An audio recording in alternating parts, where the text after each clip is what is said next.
Welcome in. Hail to the podcast brought to you by Maize and Blue Review. As you know, we cover Michigan for the Rivals Network, which means you can find us at michigan.rivals.com.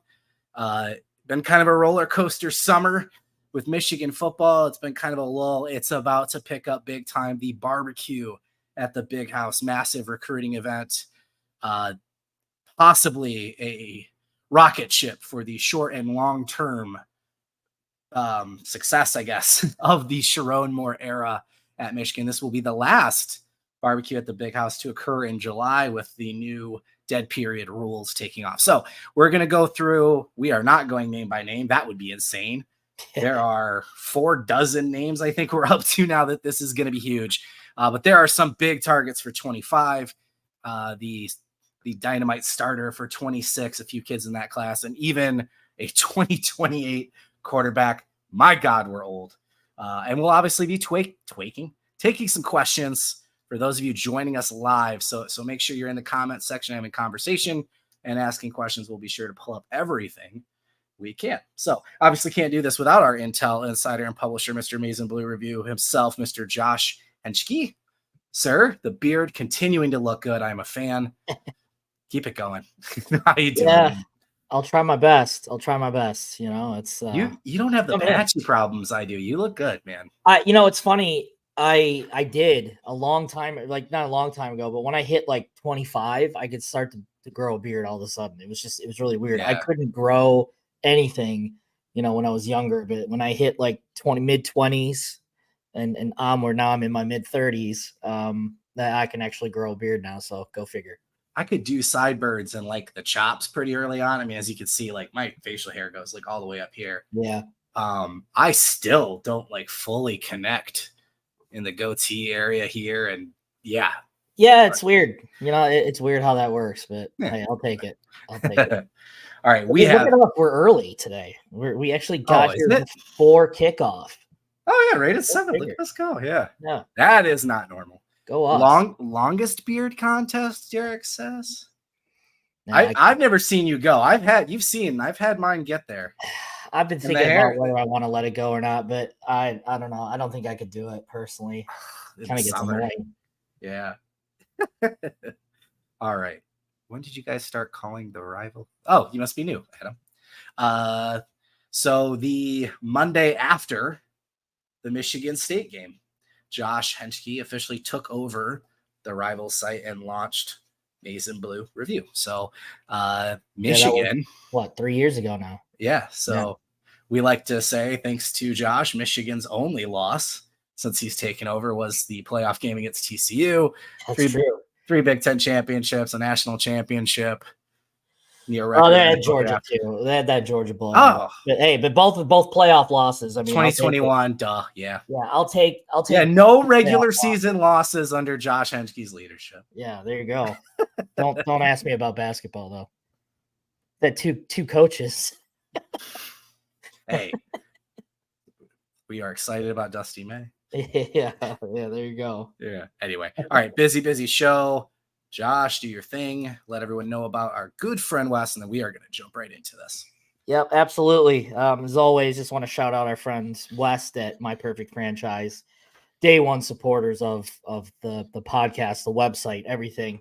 They also help sponsor our weekly Q&A chats inside the den. So if you're not a subscriber, absolutely come over and give us a shot. It's always interesting what sometimes get asked during a slow week. So I always, how we like to run our podcasts. We do enjoy our random questions during the there's some good conversations. There's some good conversations. So but anyways, would you like to escape corporate America for good? Maybe you'd like to start a business on the side and keep your corporate gig. Wes can help. Wes is a franchise consultant as well as a business owner and can help you find a franchise that fits your skill set, financial requirements, how much time you have to commit, and more. A franchise is a business startup and operations kit, perfect for those with general business skills but who may not have specific knowledge on starting and running a small business. His services are 100% free, and he's here to help if you have any questions about business ownership. You can reach him by phone at 512 970-7478, or see him on the web at myperfectfranchise.net/aboutwest. Again, that's 512-970-7478, and see him on the web at myperfectfranchise.net/aboutwest. And thank you, West and company, for sponsoring and supporting us. We greatly appreciate it. Excellent. And yes, literally day one. So he's also responsible for the success of Michigan football in the Amazing Blue Review run. But all right. This is obviously going to be a fun show. We'd be remiss if we didn't comment on if you're watching this live now, obviously Sunday, playback Sunday, but the tragic news of last evening. I was up pretty late. I saw Khalil Hill's initial tweet, and then I had somebody send me a link to an article of something that had happened in Utah, and the dots seemed to connect, and then they did, and it was confirmed. Andre Selden Jr., former Michigan defensive back, passed away in a tragic accident in Utah. They're saying it's an accidental drowning. Cliff diving with, I don't know if it's friends. There was a group of people. There were people there, and he did not resurface from the reservoir. And unfortunately, they did find his body a few hours later after an intense search. Selden obviously was a local star at Belleville. A lot of high hopes for him here at Michigan. It didn't work out. He went to New Mexico State and was an absolute star for them for 2 years, became a team captain. And then this winter transferred to TCU for the spring after post-spring, ultimately transferring to Utah State. Josh can speak on this probably more than me. Obviously, I wasn't on the beat at the time, but Andre was just one of those kids throughout the recruiting process that was absolutely magnetic and genuine and 100% sincere in who he was, and everybody was very drawn to him and just loved him. It's 22 years old, so awful. We wanted to send our thoughts to his father, Andre Sr., his mother, Autumn, his brother, Miles, and obviously any other family, friends, or teammates that are struggling with that today. So wouldn't feel right not leading off with that. Just absolute tragedy, man. Too young. Yeah, I agree. Andre was Michigan's first commit in the 2020 class. And stuck it out, man. He was the leader of that class. I mean, I can't really say much more than what you have. Just a horrible situation, horrible tragedy. Just way too young, man. Just horrific. Once a Wolverine, always a Wolverine. Doesn't matter. Absolutely. You wear that winged helmet once. Doesn't matter how much you play or how little you play.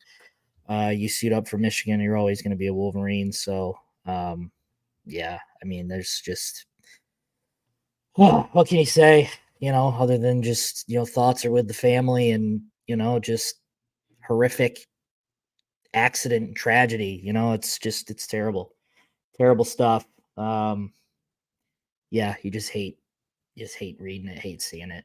It doesn't matter who you are, but, it's tough. Gone way too soon, way too soon.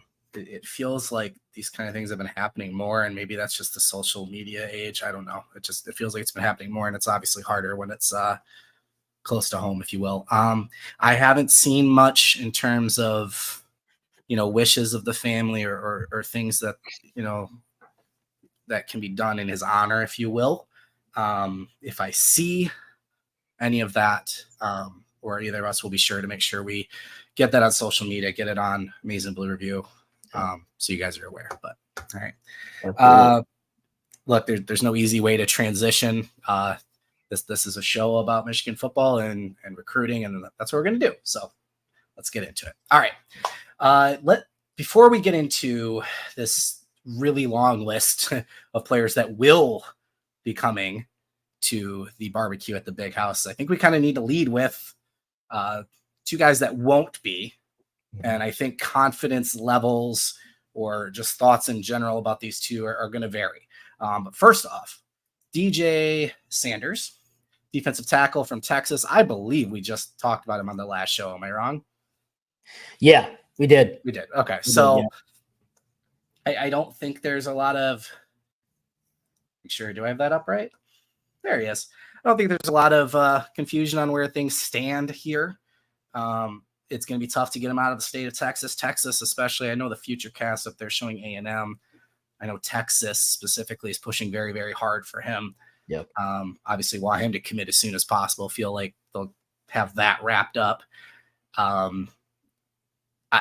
don't know. It's not make or break that he's not coming. You'd obviously prefer that he was. He is essentially Michigan's only nose tackle target at this point. They're kind of going all in on him, but not in a way where it's like, oh, if we don't get him, we're screwed. I think they just feel really confident about the guys they have, and then we can talk about plan Bs. But Sanders not coming. How do you feel about his recruitment as of today? Probably similar to what you said last week, I guess. Yeah, I mean, nothing's really changed here. I think it would have been a bonus if you were to come. I don't think Michigan has been pretty open on this on their boards too. I don't think Michigan is going to get him, regardless of if he was going to come or not. But I also said last week, it's anytime you get a kid on anytime you get a kid on campus, you have a puncher's chance. So I think the longer this goes on, I think the window of opportunity for Michigan increases a little bit. I find it, it's hard for me to imagine a scenario where he turns down Texas and comes to Michigan, like the home school of Texas in his backyard. If he eventually comes back, I know they'll probably try to push for an in-season game if he hasn't shut down his recruitment already, hasn't shut down his recruitment by that time. But yeah, I mean, I don't think there is a realistic scenario in my mind that they would get him. And for as far as plan B, I'm sure there's guys that they'll be evaluating. There'll be names that pop up. As Moose says here, you can't lose something you never had. Yeah, that's that's very true. There's nothing to lose there if you never had him in the first place. But as far as plan B stuff, I wouldn't be surprised if there were names that at least popping up of guys that they're evaluating. They could be committed elsewhere to lower level schools or whatever. Absolutely. Our projects or stuff. I think they've got the depth right now, especially, adding a guy like Pale who, might just play off size alone because that dude is a big dude. And early reports of him on campus is that he's just a big dude, a real big space eater. So, I think, will he play? Who knows? You'll play his freshman year, but Michigan has depth at the tackle position where, I think people forget they took 4 dudes in the last class that are probably defensive tackles. Yeah. Right. Obviously, you'd love to take a Rivals 150 kid anytime you can get him. 100%. But you can also afford to lose out on him. And the way that Michigan has been recruiting defensive line in this class and just in general with their development. And I know, Mike Elston's no longer here, so the development part is kind of still under the question, of how that's going to work out moving forward. But, knowing Espo's track record of developing guys, you're not exactly concerned. So feel good with Braden Fisk and Nealon just in the last draft alone, right? So and again, we mentioned last week too, there's always the portal if they need to add a guy, because obviously Kenneth Grant and Mason Graham aren't going to be around next year. I mean, that would be an unbelievable scenario. Fun fact, on my college football 25 dynasty, I was able to convince both of them to stay despite being projected first round picks. So it's funny enough, on my dynasty, Grant is a yellow in risk of transfer. So go figure. There's so many weird things with rotating guys, but yeah. I'm glad that there's a parity in this game too, that not everyone's dynasty is the same. So that's kind of cool. But I'm sure there'll be names popping up that they'll at least, take a flyer on and kind of watch some more film on. I'm sure they'll end up with a guy. They'll find a guy, excuse me, I can't even. I'm horrible with his last name. Lugard from the last cycle. I can't say anything obviously about being bad at last names, but yeah, Edekpe. Edekpe, yes, thank you. So, there's always guys that are going to pop up, late in the cycle. So, yeah, you'd like to have DJ Sanders, but I think that was always going to be you're swimming upstream kind of deal. So, yeah. I think, look, there's always the dudes who are, you said it, they're committed to smaller schools and they have big senior years.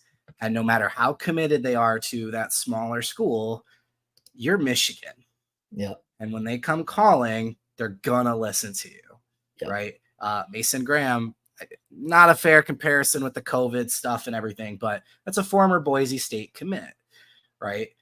Kenneth Grant was Indiana kid, not exactly on the biggest schools' radars initially, right? So there's going to be a half dozen kids committed elsewhere that if Michigan wants to add, they can circle back. But to Lou Esposito's credit, you locked up Bobby Kanka, you've got Jalen Williams, you've locked up Nate Marshall, who again turned down another Auburn visit. So you've got a pretty good D-line class. You've got 4 dudes from the previous year. Take a shot on a dude. And if you don't get them, like I said, swing for some of these other dudes after reevaluating. I'm with you. Yep. Absolutely. Completely different scenario here. Similar in the sense that he's pretty much the only big tackle on the board, or target, at tackle on the board. But he is the target, right? But potential. I mean, we're talking about a 5-star kind of kid here. Andrew Babalola, another dude. We've commented a lot on these shows. Not going to be at the barbecue at the big house, but similar situation. Still feels like Michigan versus Stanford. Maybe we could see a commit in August. Maybe he takes, I know he's not going to do any more official visits, but maybe he checks out the campus, Michigan, Stanford one more time. That this is, again, we've argued this before. I think this is potentially Michigan's biggest target still left. Yeah, I see some concern in the comments here about him not taking his official, or excuse me, him not visiting for the barbecue. And I'm not really sure why there is concern. He was never supposed to be on campus anyway. Right. Our Greg Smith saw him this week. He said he won't be taking any visits before his announcement. I don't think there's a date set, but I think that's unofficial either. Unofficial, yeah. It was no more visits before his announcement. So that's what Greg told me, that there was no visits. He was making no visits before his announcement. So that feels like a big sign about this moving up quickly then, because he had potentially talked about more visits before. Yeah. But yeah, interesting. Yep. So, and again, I talked to Greg, kind of asked him what the feel was and everything, and he still says it's a Michigan-Stanford battle. Oklahoma in third, probably a distant third, but I've said this on our message boards. I'm like, I'm willing to take all the punches and all the hate for this, but I really think Michigan is in a really good spot for Babalola here. I really do. And if he ends up picking Stanford, fine, so be it. That's just what it is. Yeah. But I think Michigan's done a really good job. Staff's done a really good job. The commits are really pushing hard for him. I mean, they've all kind of united to kind of get him on there. I think from a football standpoint, if you're comparing, Michigan and Stanford, I don't see a comparison other than you're just going strictly for the education, which you can't lose either way. I'm not going to hate on a kid for, picking Stanford, because obviously the Stanford, it speaks for itself. And, there's a new coaching staff that's trying to build something in Stanford. So look, I mean, if you lose out to them, it's tough. I'm not going to sit here and say there's no excuse, but, just sometimes a kid doesn't want to go to your school. But I really think that Michigan's in a really, really good spot here. Keep hearing that, that Michigan's surging, and there's, people in his ear that would prefer him to go to Michigan. Just from, I think football, just from a football standpoint, it makes the most sense for him. You know, I even spoke to someone who said it would be a waste for him to go to Stanford. You know, from the football side. But hey, whatever. I mean, you know, I'm not going to judge a kid for doing what he feels is best. But as far as Michigan standing, I really like where Michigan sits. Um, I don't. I'm not going to. I can't sit here and tell you with 100% certainty that it's going to be the choice. I really do think this is right down the middle with a slight lean towards Michigan, but yeah, it's a tough call right now. I don't think there's a clear path. I think there's a lot of pro Michigan in his corner, but um, you know, there's also that Stanford contingent too. So you know, he's one of these must land kids in this class. I That's mean, what I was that going would to say. really going to be that's just huge for this class if they are able to get him. But um, a lot of there's a lot of things that make sense for Michigan's chances here. So we'll kind of see. I don't think that, you know, I was asked by someone else, you know, whether this would hurt Michigan's chances if he didn't come to the barbecue, and I don't think this was only going to be a bonus and I don't think he had any intention of even going, to be honest with you. So I think this was only going to He doesn't. help He more doesn't than seem like the hurt. kind. He doesn't seem like the kind of kid that would love all of the dudes at that event. Yeah, Not coming up, you know what I mean? But right. yeah, So look, I think from a football standpoint, Michigan has everything that he's looking for. And obviously he knows that. That's why they're right there at the top with Stanford. Stanford has put their fair share of guys into the league too. So but I think, you know, you're talking from a recency bias. Um, you know, it just kind of comes down to what he prefers more. You know, I think if it's an academic thing, if it all that's what it comes down to, I think Stanford probably has that upper hand there. Not by much. I mean, but you're still talking about a quality education. So, um, you know, from a Midwest kid, you know, does that help Michigan's chances? Probably a little bit, but um, you know, there's no doubt that he can go to Michigan and get developed.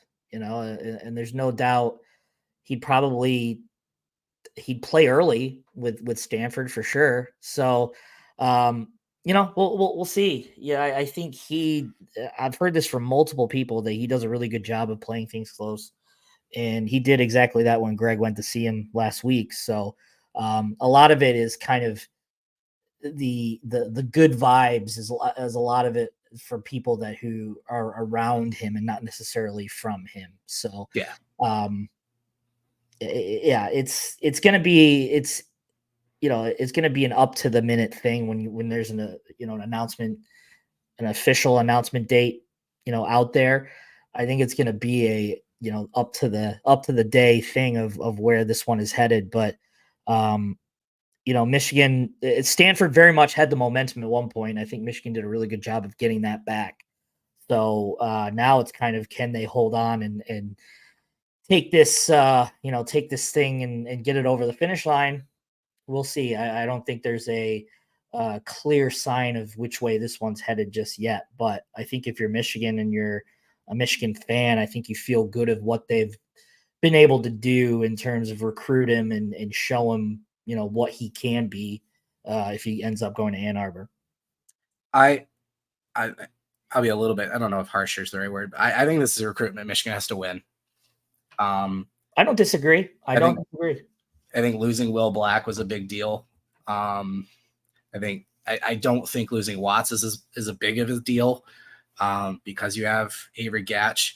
But with Sherrone Moore moving to head coach, Grant Newsome taking over on the offensive line, and, you know, this continuity pitch, if you will, as good as this offensive line has been the last few years, they haven't had a dude like this per se, right? Zinter and Keegan, especially on the interior, they've had some guys. But look, when you just line up everything Michigan has, with Moore being from Kansas, right?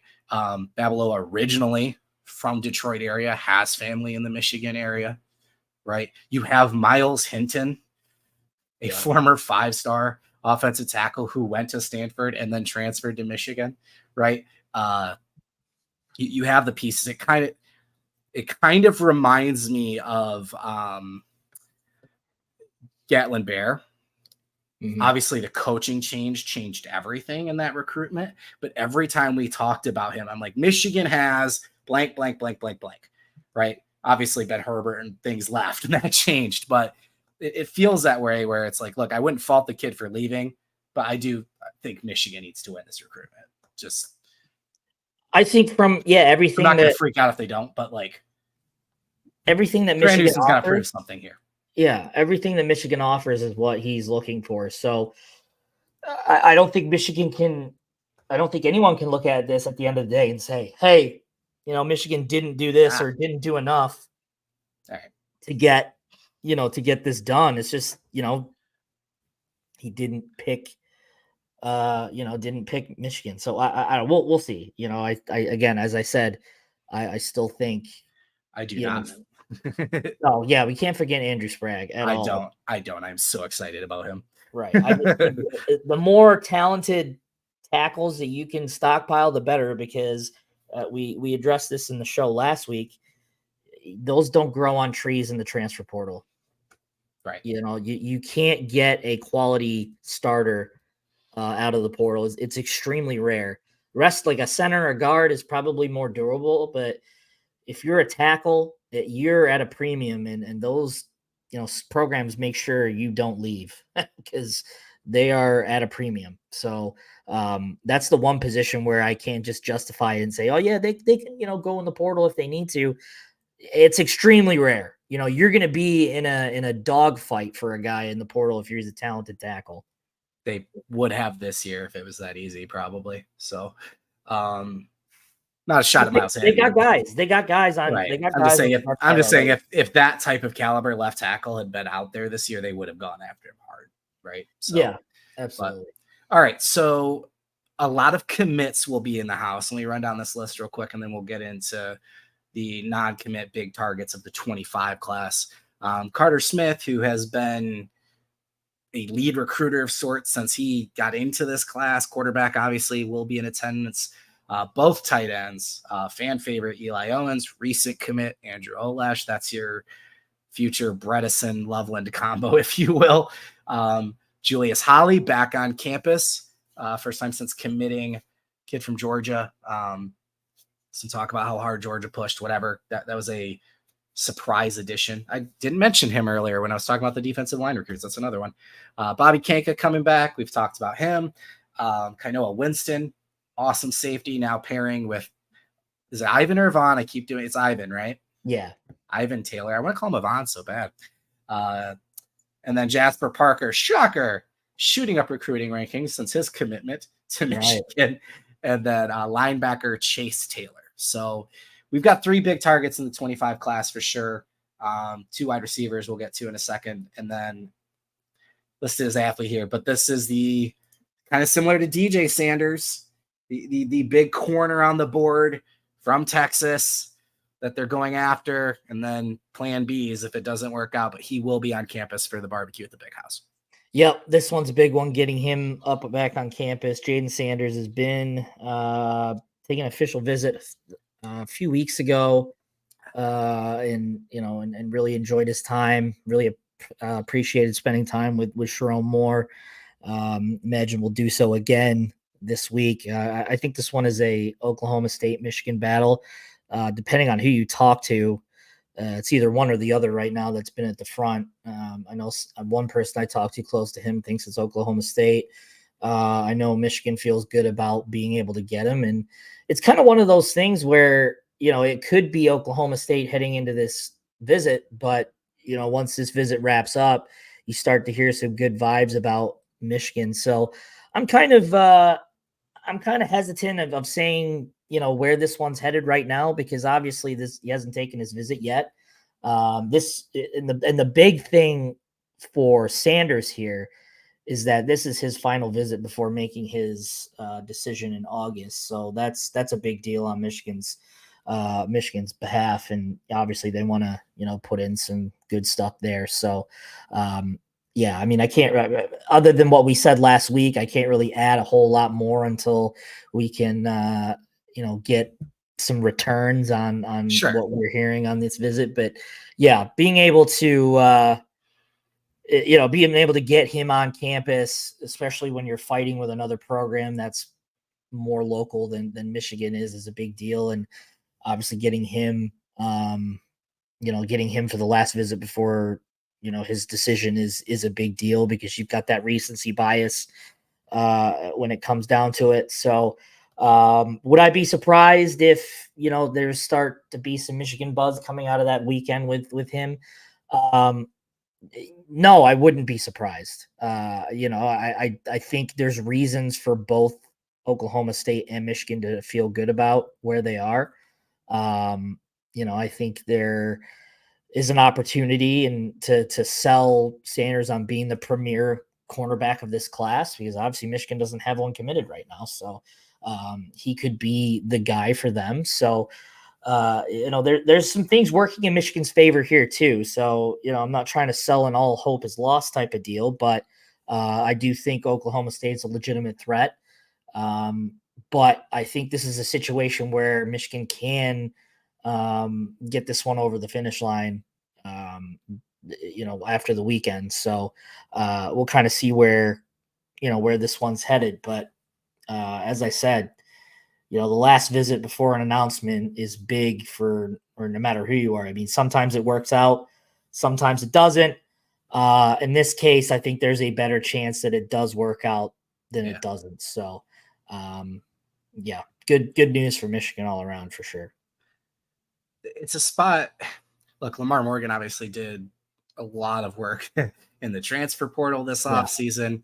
Brought up the 2 safeties he had committed, which you do not have to squint hard to see how those 2 are going to fit into this defensive scheme.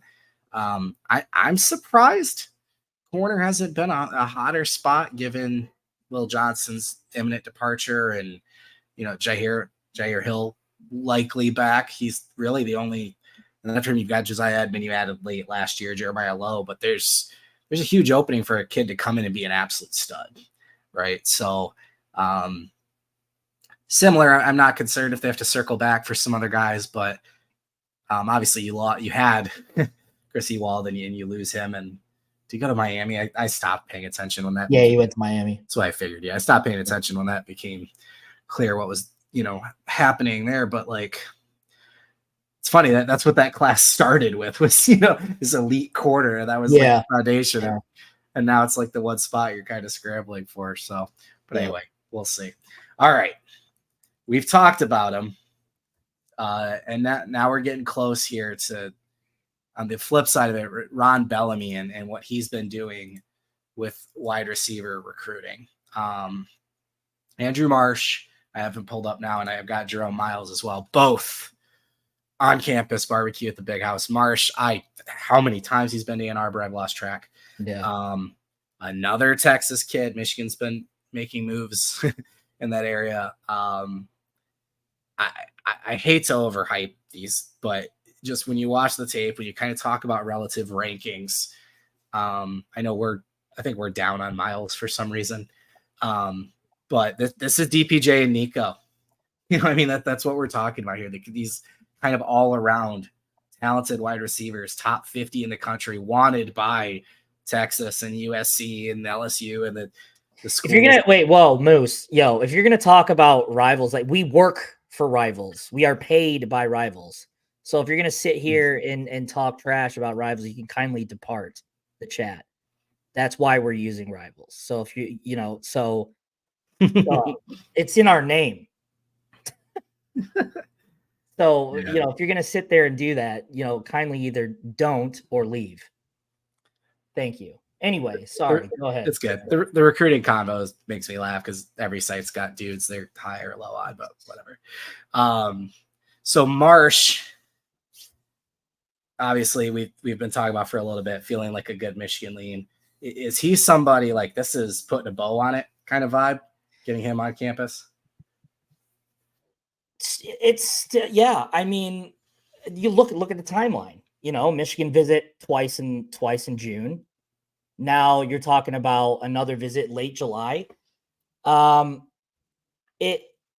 Yeah, I mean, it sure feels like that. I mean, Michigan had all the buzz coming out of his late June visit.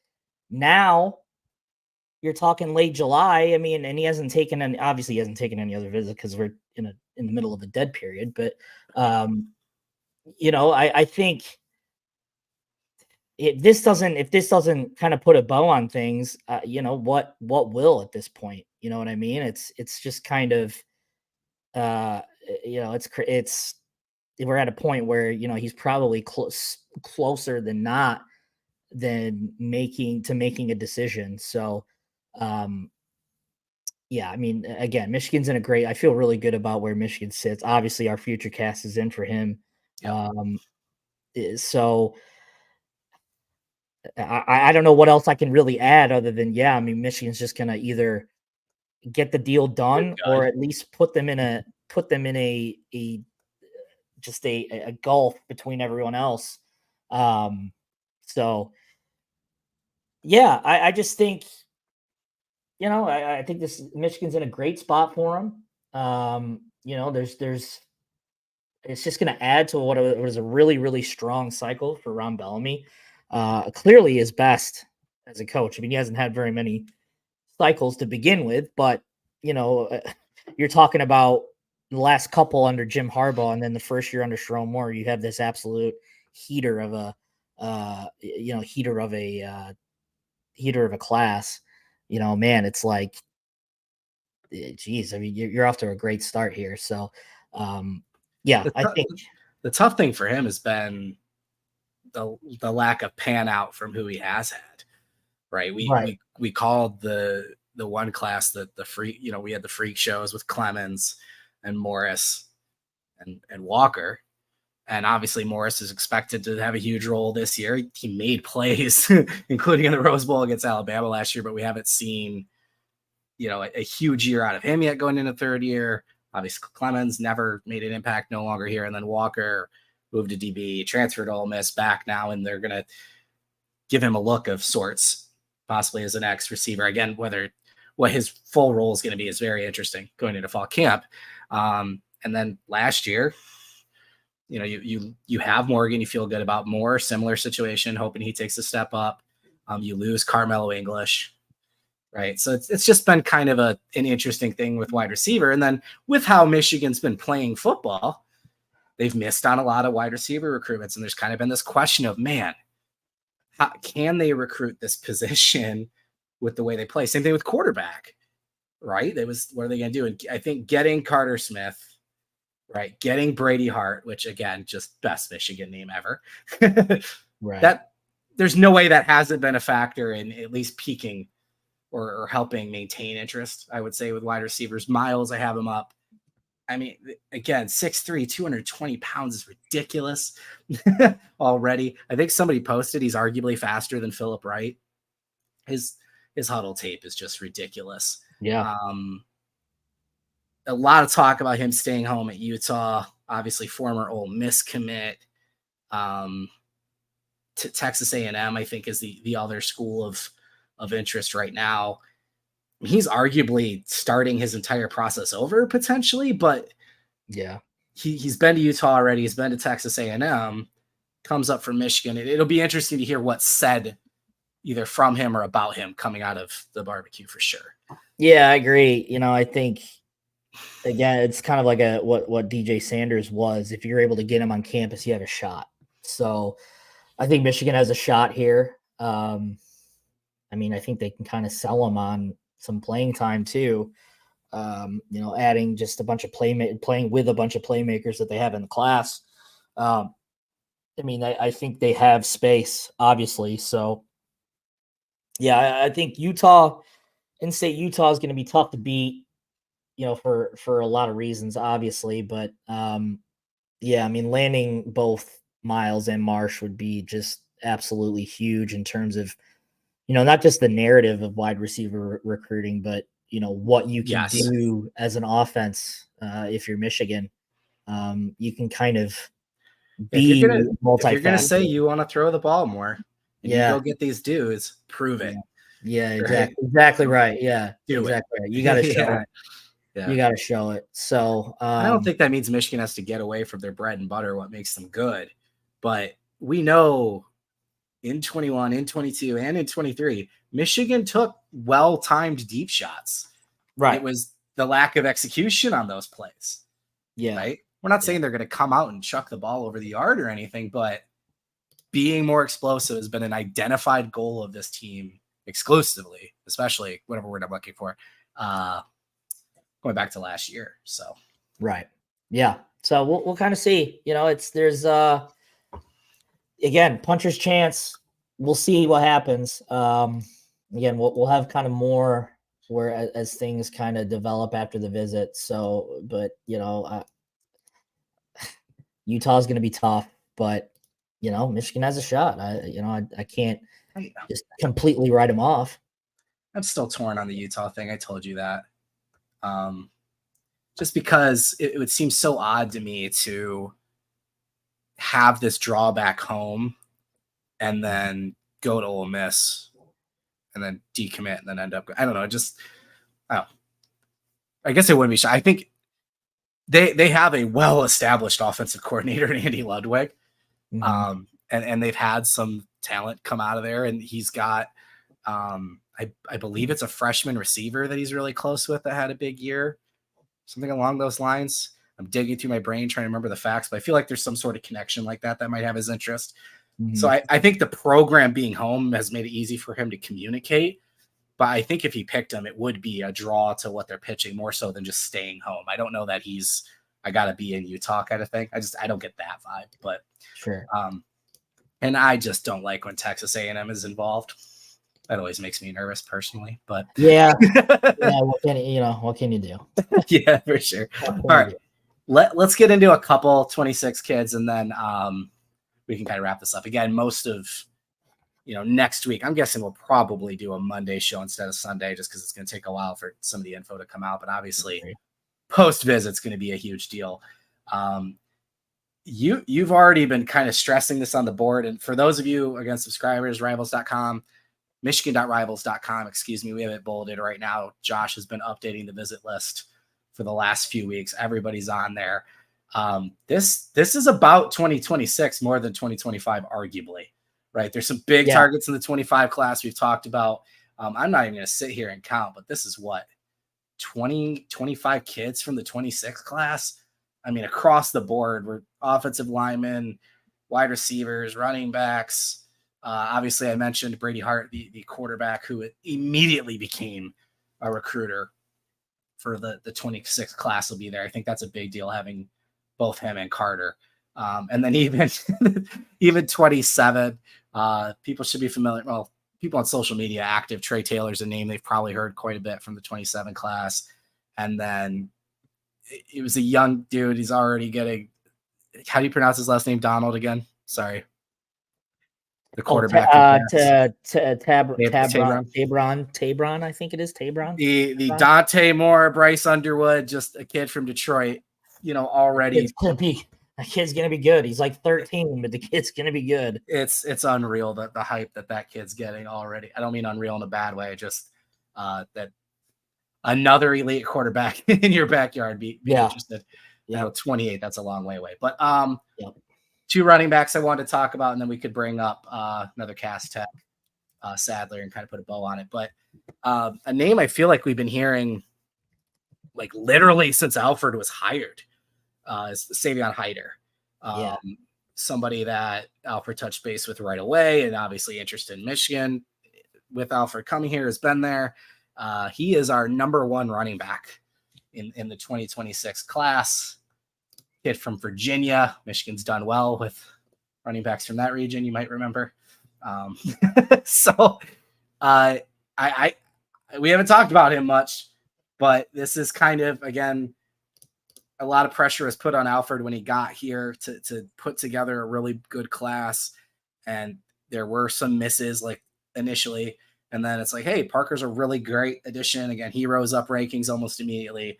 Donovan Johnson feels like a lottery ticket, a free shot, and a former top 50 kid who has looked healthy in anything that's been posted of him recently. So now you go into this class where you actually have some time and you're you're swinging for the number 1 running back in the class. Yeah, I think they have a really good shot to at least get into the conversation here.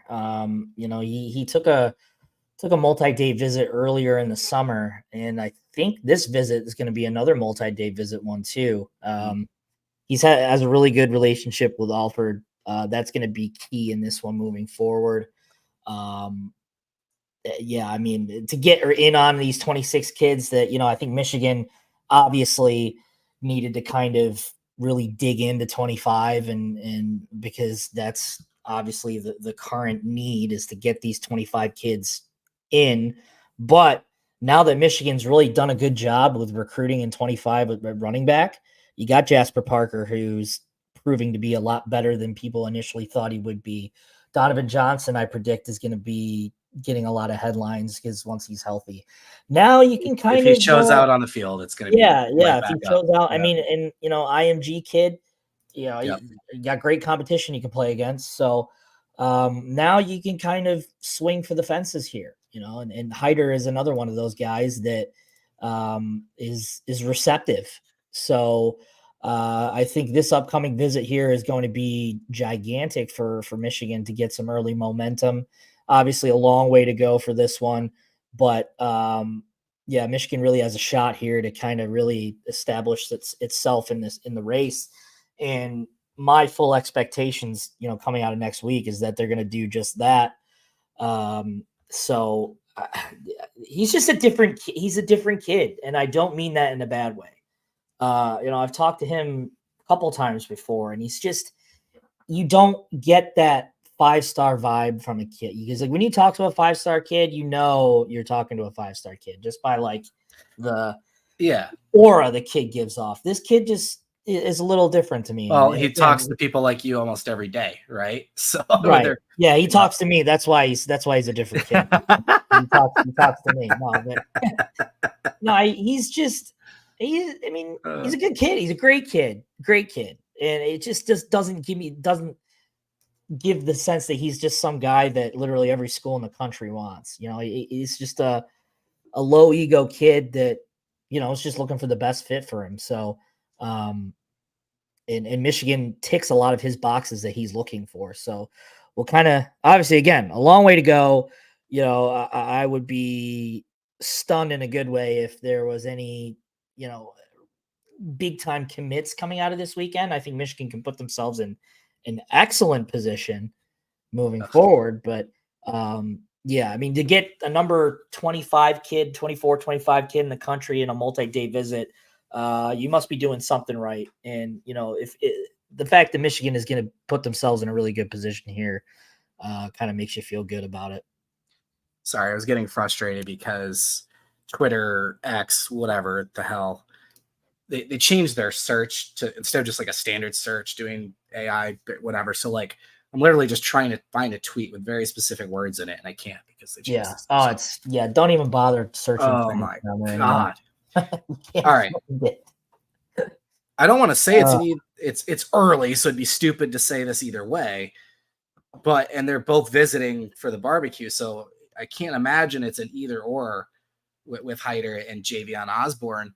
But I only feel that way because there has been a clear blueprint for a few years now, and especially in the two most recent classes of a Thunder and Lightning, Corum and Edwards pair, if you will, right? Getting your, I don't want to call him power necessarily, but maybe you're more every down guy, the guy that can go between the tackles, shifty, whatever, and then maybe you're speedy or smart, whatever. They're similar backs in a way. That's the only reason I bring that up. But another kid from Texas who has Texas schools interested in him. Michigan, and I don't know who this is thanks to. I mean, you've got Lamar Morgan was obviously in that area. And then obviously your running back coach has recruited in Texas. There's quite a few Texas dudes that end up at Ohio State. Right. I brought up the hypothesis when Brown was initially hired to do special teams as well. Obviously he has Texas connections, but they're clearly like, hey, we're looking in these hotbed regions, and that's a good thing, obviously. But again, early, right? but this is another running back who it's very clear his interest in Michigan is because of his connection to Alfred. Yeah, absolutely. Again, it's one of those things. It's like Alfred all the time. Like he is a relationships guy. So, it's one of those things where you're going to hear it a lot. So getting in on these kids early is going to be a big deal for Michigan, especially. Again, now you're talking about a fringe 150 kid here. Getting in on him early is going to be good. You can swing for the fences now that you've got two really good guys committed in 25. So, Osborne might be a little bit of a more difficult pull compared to Hyder, but I like the fact that they're swinging for the fences. I think Michigan is a school that they can afford to do that. I think Michigan can be a swing for the fences school, and they've done that. I mean, they've done that in some instances, but I think running back, just how much that position is utilized by Michigan, I think they can add, some premier talent at that position. And, starting with a guy like Hyder, you're in a really good position to do that. Jasper Parker had a really strong showing at the Rivals 5-star camp a couple weeks ago. He's rising up the hot boards too, and so it doesn't look like they're going to be slowing down in terms of adding some premier athletes at the running back position for sure. So we'll kind of see. Pulling a kid out of Texas is hard, but we could have said the same thing about any Louisiana kid that Michigan's going after. So look where we are now. Yeah. But when Texas and Bama and the usual suspects are clearly interested, right? It's a little tougher. It's fair. Yeah. But, absolutely. And I there's some phrases I hate even bringing up anymore, right? Right. Anything that makes people think of Don Brown or Josh Gaddis, you almost hesitate to bring up. But look, they're clearly looking at speed on the offensive side of the ball. I mean, there's no way around it. The receivers they've gone after, the running backs that they've gone after and are targeting, they're looking to get. Again, I brought it up. Sherrone wasn't shy about it last year, wanting to be more explosive, trying to be more explosive, and maybe not feeling like they could yet. But Morgan is a perfect example of a guy that saw his playing time go up because he showed signs of being more explosive. Right. So there is so many layers to the Alfred hire, right? Obviously bringing him from Ohio State. There was actually an Ohio State fan commented on one of our pods where he mentioned Alfred. Totally fine comment. And I went back and forth with him a couple of times. And, he had brought up kind of the narrative from Michigan fans about Ohio State in recent years was that they couldn't develop running backs, that their running game had been trash or whatever.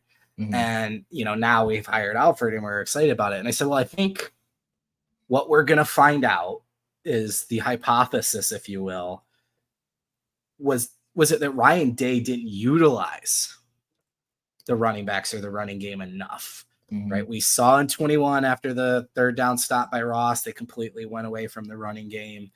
In 22, late, they went away from it. 23, they have that drive. That's when I thought Ohio State was going to win the game, the drive before Zinter's injury, where they just ran it right down Michigan's throat. I'm like, that was a Michigan drive. Yeah. That's what Michigan's done to Ohio State. And it was like, okay, Ryan Day gets it. And then obviously the momentum just completely flips in the stadium. Zinter gets hurt. The Let's Go Zach chants. Corum scores on the very next play. And it was like, whatever they built up with that drive was gone, right? Yeah. But look, he's been open about it and hiring Chip Kelly and giving him play calling and talking about wanting to run the ball more, adding Judkins when you already have Travion Henderson. But there's also guys, I mean, dang it. Name just escaped me. Arizona State transfer. Oh, Chip Tranum? Yep. And then now he's at Kentucky. Mm-hmm. But he looked good. And I was like, oh, don't give him the ball anymore. And they didn't, thankfully. Yeah. But there's just been these moments where it's like, man, are you going to give it to him? So yeah, we're going to find out, over the next couple of years. And there's a big risk in that way. Props to Alfred, who I think has been very candid about his reasons for leaving and his feelings about both places and change of scenery and blah, blah, blah. But yeah, he's got to come in and win some recruitments and make an impact running the ball. And it's going to be an interesting conversation for years. And then obviously, Ohio State and Oregon too. Those three are just going to be inseparable they already aren't when it comes to, you look at the guys that are being recruited, how often Ohio State, Oregon, Michigan, are you seeing those schools mentioned? So it's going to be fun to watch, but yeah, absolutely. All right. So again, near 50 names on the visitor list already, michigan.rivals.com. We will continue. I'm not saying we, Josh, and obviously Seth Berry involved as well. We'll continue to update that, keep information on that throughout the week. And then, of course, the weekend itself, the barbecue at the Bug House. The Bug House? Barbecue at the Bug House. That was a bad one. I don't even know where. Wow. At the Booger House. We got some picking boogers at the Booger. I'm trying to retrace in my head where that was going. Barbecue at the Bug House. I think it was because I was going to make a comment about how trash the food was in that picture last year. So hopefully there's an improvement. I don't know where it came from. Barbecue in the Bug House. Oh my God. So funny. It's going to be tough. There's barbecue at the Bug House. The Bug House. Completely irrelevant, but that was bad even for your standards. I know. It's not the worst thing I've done, but what was the one I did after you said Charles Woodson's name wrong? What was the one? I forget what I said. How did I say that? I don't remember. I forgot what that one was. I'll have to look it up. I don't remember. That one was pretty bad too. In that same neighborhood of time is when I had my worst name mistake, and I don't remember what it was. But yeah, I forget what I said about Charles Woodson. I forget what it was. Yeah, I don't remember. Anyway. Whatever. I got it right that time, so. Yeah, there you go. Yeah, like I said, guys, we'll continue to have details on that, michigan.rivals.com. If you are not signed up already, you can always use promo code RIVALS30 to get a month free. And then Josh has been running a subscription Sunday promo every Sunday. Follow him on Twitter at Josh Henschke. He posts a tweet with a graphic about Subscription Sunday. You just have to be following him, retweet it, and then he picks a random winner to get a free year subscription to Maize and Blue Review. So been doing that for a few weeks. Been a huge success. So I know I say this all the time, a lot of regulars and subscribers already in the chat joining us live. We appreciate you. If you're watching or listening back on playback and you want to be a part of the conversation, like, subscribe, notification bell, Maize and Blue Review on YouTube so you know when we go live. Again, I'm just going to go ahead and anticipate we're going to be a Monday show next week to make sure we have as much information collected as possible coming out of the barbecue. So I'll do what I always do and try and load it up so you got time to get the notification and know when we're going. But Monday at 7, tentatively, seems very likely for the Hail to the Podcast follow-up on that. And then, dude, we're in fall camp. Like, it's there. And we are, I believe today was 40 or 41 days away from kickoff against Fresno State. That is unbelievable. Yeah.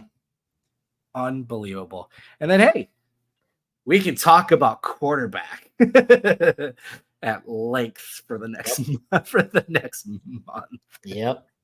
Good stuff. We'll actually have something tangible to talk about instead of, well, maybe not the first week because it's all shorts and stuff. But when they finally get the pads on, that's when you start.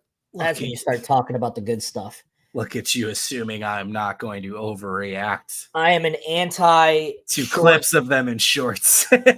Shorts guy. I don't like to talk about football in shorts because I don't think it's real football. So, No, No, and that's why we've already not been. Oh dear God! What a handle! We've already been not reacting too heavily to some of the summer news that's and things we've heard, just because, yeah, like you said, it's in shorts, it's 7-on-7s, not a lot of conclusions to be made, but Right. I am desperate for it. They put out a Michigan made clip today that I'm like watching in slow motion. I And did like, see Houseman looking pretty Houseman's huge. looking like he's a big dude. he Houseman, put on some pounds in a good way.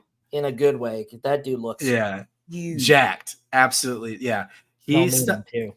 Yeah, he stuck out to me as a guy that added some serious weight. Who was the other guy I mentioned? You mentioned Hinton. Yeah, Hinton. Well, Hinton's been on a journey since he got here. In my eye. Sorry, I keep rubbing my eye. You're all right. And I mean, this spring already, he was noticeably, I want to use the term thinner because he's an offensive lineman, but you could tell he was in a different shape. And he looked, again, even just healthier to me, or again, I don't know what term I want to use, but he's just transformed. Yep. Physically, you can tell since he got on campus last spring. And obviously he's dealt with injuries and stuff too, but yeah, and that's part of it too. That thinner is kind of to help the injury stuff. Yeah. So, and we've talked about it. The coaches have said from the beginning, for him, it's just about flipping a switch. He's got the elite ability. It's just the confidence to be consistent. And they basically named him the left tackle from the jump to try and instill that in him. So we'll see. Media Days is Thursday too. Oh yeah. It's on Thursday. Yep. Seth will be there for us, so we'll have some good stuff from that. We've got Makari Page, Max. I almost said Ben. Max Bredesen and Donovan Edwards sent as representatives. Yep. In the Harbaugh era, you could make some conclusions about likely captainship from those folks. It makes a lot of sense. Donovan seems obvious. Bredesen's one I could see. Yep. Makari, they've obviously asked him to take on a bigger role this year, but I don't know, just from press availability and stuff, he's never been a big talker. Yeah, I think he's kind of more, unless he's like a real huge vocal guy on the field, he kind of strikes me as a lead by example guy. And hell, he's done nothing but just great stuff since he's been on campus. So, there's a good guy to lead by example in Makari. So, three great representatives of the university for sure. And Rod Moore will continue to see what his involvement is. Early on after the injury, pre-surgery, they said he was in the meeting rooms and they were calling him Coach Rod Moore. That's to make confused with Coach Moore, but that's a free captain as well. But that's a conversation for down the line for sure. Like the red shirt aspect of him. You're probably not going to get him back within that 4 game range, that the last 5 to 4 games. There is a possibility he could be good to go for Ohio State. I don't want to speak out of turn or, obviously I'm not going to speak for his rehab. No, I think we've been consistent on this. Yeah, I think if he plays, awesome. If he chooses not to, you've done all you need to do in your time. Yeah, exactly. So, there is a scenario where they welcome Rod back next year because he's got that red shirt year. Yeah, he's got that red shirt available. So, obviously, that's something for down the line. And it'll be interesting to see what his draft prospects are. And he owes nothing, in my opinion. No, absolutely not. He doesn't need to come back. That'd be pretty cool, though. Yeah, it would be pretty cool, but it's unfortunate. I don't know what his pro prospects are, what he needed to accomplish during this season to put on tape, but if he so chooses, he's got another year to do it. So it reminds me, I gotta start keeping an eye on roster movement in the NFL. I know Ladarius Henderson has been cut by the Texans. Yeah.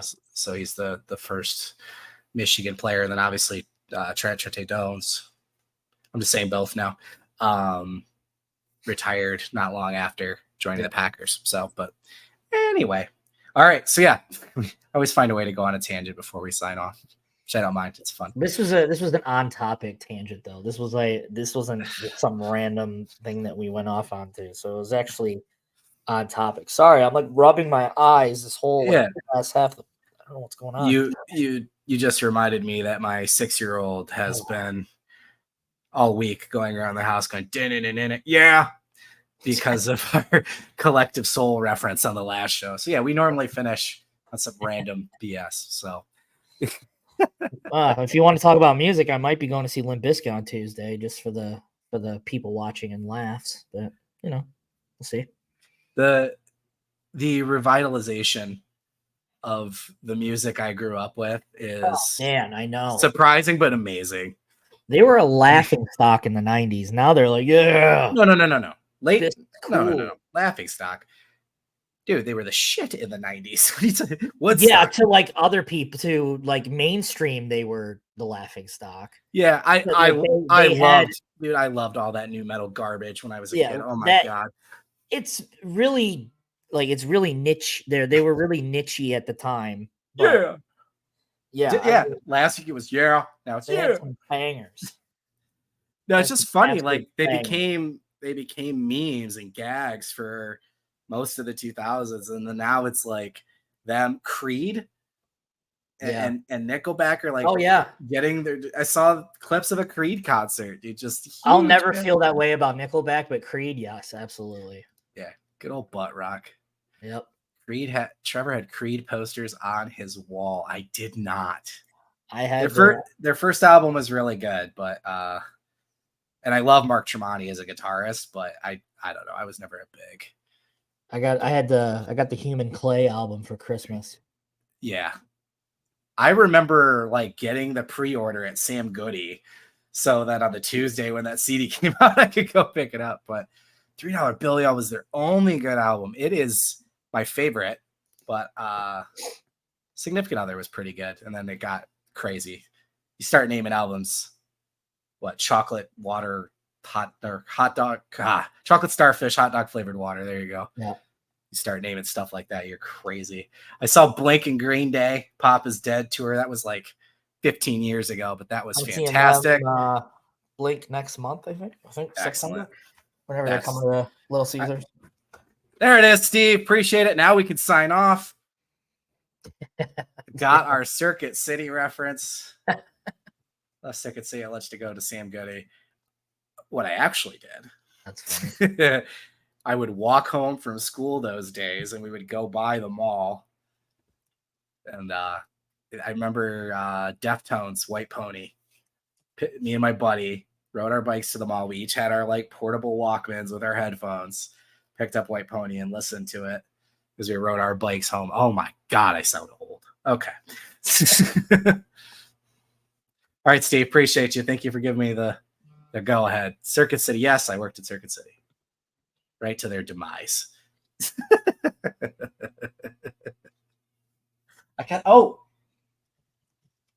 I said I was going to do it. I'll save it. I have a surprise. Next show. I found something. I totally forgot to grab it before, and I don't want to get up and do it now. So anyway, all right. Michigan.rivals.com. Keep online with the rolling list for the barbecue at the big house. Rivals. What? It's .rivals. Did I say that?